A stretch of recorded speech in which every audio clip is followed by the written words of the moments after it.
Hello friends, welcome to news express में आपका स्वागत है। सारे इंडिया की खबर पाने के लिए हमारे चैनल को कर दे सब्सक्राइब। हम आपके लिए सारे इंडिया की लेटेस्ट खबरें लाते रहते हैं। सारे इंडिया इस लूट को किसकी छूट, कांग्रेस ने लपका मुद्दा। सारे इंडिया कंपनी की धोखाधड़ी के खिलाफ जबलपुर में कांग्रेस बड़ा आंदोलन करने जा रही है। इसके तहत कांग्रेस 25 अक्टूबर को सारा द्वारा ठगे गए निवेशकों के साथ कलेक्ट्रेट तक पैदल मार्च करेगी। दरअसल तमाम शिकायतों के बावजूद अभी तक प्रशासन या पुलिस ने सारा के खिलाफ कोई प्रभावी कार्रवाई नहीं की है। सारा इंडिया की कंपनी की विभिन्न सोसाइटी के माध्यमों से निवेशकों के साथ की गई धोखाधड़ी के मामले सहित पूरे प्रदेश भर में सामने आ रहे हैं। अब तक सारा प्रमुख चक्रधरों पर पूरा देश भर में लगभग एक सैकड़े मामले दर्ज हो चुके हैं। बावजूद इसकी कंपनी निवेशकों का भुगतान करने का नाम नहीं ले रही। अकेले जबलपुर की बात करें तो कांग्रेस नेता सौरभ शर्मा नाटी का दावा है कि पूरे जिला भर में लगभग 3 लाख निवेशकों के 700 करोड़ रुपए से ज़्यादा सारा हड़प गया। दरअसल अपनी विभिन्न सोसाइटी के माध्यम से सारा निवेशकों को यह भरोसा दिलाया था कि यदि वे इन योजनाओं में निवेश करते हैं तो निश्चित समय के बाद उन्हें एक अच्छी खासी राशि मिलेगी। लेकिन परिपक्वता अवधि होने के बाद भी सारा लोगों के पैसे नहीं लौटा रहा, जिसके कारण कई परेशानी हो रही है। लेकिन इस पूरे मामले में जबलपुर जिला प्रशासन और पुलिस की भूमिका भी चिंतित नजर आती है कि आखिरकार तमाम शिकायतों के बावजूद कंपनी के खिलाफ कोई कड़ी कार्रवाई नहीं की गई है। जबलपुर स्थित पैरा बैंकिंग का ऑफिस आज भी लगातार खुला हुआ है और लोगों से पैसे निवेश कर रहा है। अब बिठाए कांग्रेस एमपी कांग्रेस के हाथों में यह मुद्दा सौंपकर पुलिस प्रशासन ने न केवल मुख्यमंत्री के चिट फंडों के खिलाफ कड़ी कार्रवाई करने के आदेश की अवहेलना की है, बल्कि राजनीतिक रूप से बीजेपी को नुकसान भी पहुंचाया है। जैसे कि लिखा है, जैसा कि मध्य प्रदेश कांग्रेस कमेटी ने सारा के खिलाफ लिखी है। जैसा कि सर्वविदित है, सारा पैरा बैंकिंग से प्रतिनिधि निवेशकों की संख्या जबलपुर जिले में लाखों की तादाद में है।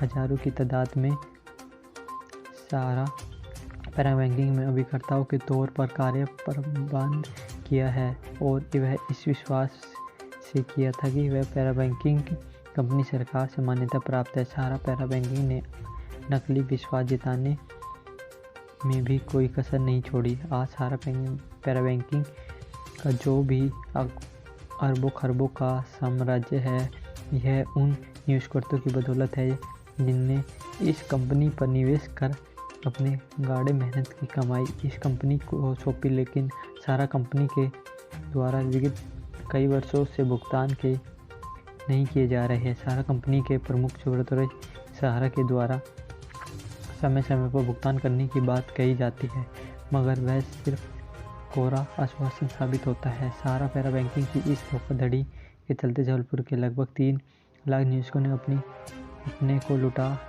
सा महसूस कर रहे हैं। और यहाँ अपने आपको यह बताना आवश्यक है कि जबलपुर जिले के निवेशकों का लगभग 700 करोड़ रुपए कंपनी में फंसा हुआ है। सारा कंपनी ने निवेशकों से कम रकम लेकर देश विदेश में उनकी संपत्तियों अपने कंपनियों के नाम अर्जित की। जबलपुर में भी तेवर बेड़ाघाट में प्राइम लोकेशन पर जबलपुर के निवेशकों के पैसों को खरीदी गई है। लगभग 125 करोड़ भूमि है। सारा के फर्जीवाड़े की तेवरी यहाँ तक कि जबलपुर में स्थित अपना कार्यालय में भी संचालित कर रहे हैं। अतः सारा पैरा बैंकिंग के इस धोखाधड़ी के खिलाफ कांग्रेस कमेटी ने एक आंदोलन की रणनीति तैयार की, जिसके तहत कांग्रेसी पार्टी व निवेशकर्ता हितकारी संघ के संयुक्त में आने वाली 25 अक्टूबर 2021 को प्रात 11 बजे सिविक पार्क में सारा निवेशक सम्मेलन आयोजित किया गया है। इस सम्मेलन में कांग्रेस के जनप्रतिनिधियों एवं वरिष्ठ कांग्रेसी नेताओं के नेतृत्व में जुलूस की शक्ल में समस्त निवेशकों को कलेक्टर कार्यालय पर पैदल मार्च किया का ज्ञापन सौंपा। इसके पूर्व आने वाली 20 अक्टूबर 2011 को गौतम चौक से रसल चौक तक शाम 5 बजे कैंडल मार्च किया जाएगा। सारे निवेशक सम्मेलन में शामिल होने वाले हजारों की संख्या में निवेशक हमारी संपर्क कर रहे हैं कि इन आंदोलन में चलते हमें गरीब ये पीड़ा भी देखनी, जिनका भुगतान न होने के चलते किसी की बेटी की शादी रुक गई तो किसी के बुजुर्ग माँ बाप का इलाज नहीं हो पाया। कई निवेश को भुगतान होने की आवश्यकता में जूझ रहे हैं। सारा प्रमुख यहाँ तक है कि सारा उनका वह अभिकर्ता जिनका अपना खून पसीना लगाकर इस कंपनी में ऊंचाइयों तक पहुँचाया, उस अभिकर्ताओं की मृत्यु उपरांत जो उसके परिवार को राशि प्राप्त होनी थी वह कंपनी प्रबंधक के द्वारा डकार ली गई। साथ ही साथ जिन मृतक निवेशकों को सारा बैंकिंग में निवेश उनकी मृत्यु के पश्चात उनके दस्तावेज की कुट कर दिए जाता है। आदरणीय पत्रकार बंधुओं, हमारी आपसे उम्मीद है कि जबलपुर के निवेशकों के हक से छेड़ी जा रही इस जंग में सहयोग का प्रदान करें। धन्यवाद। Thank you.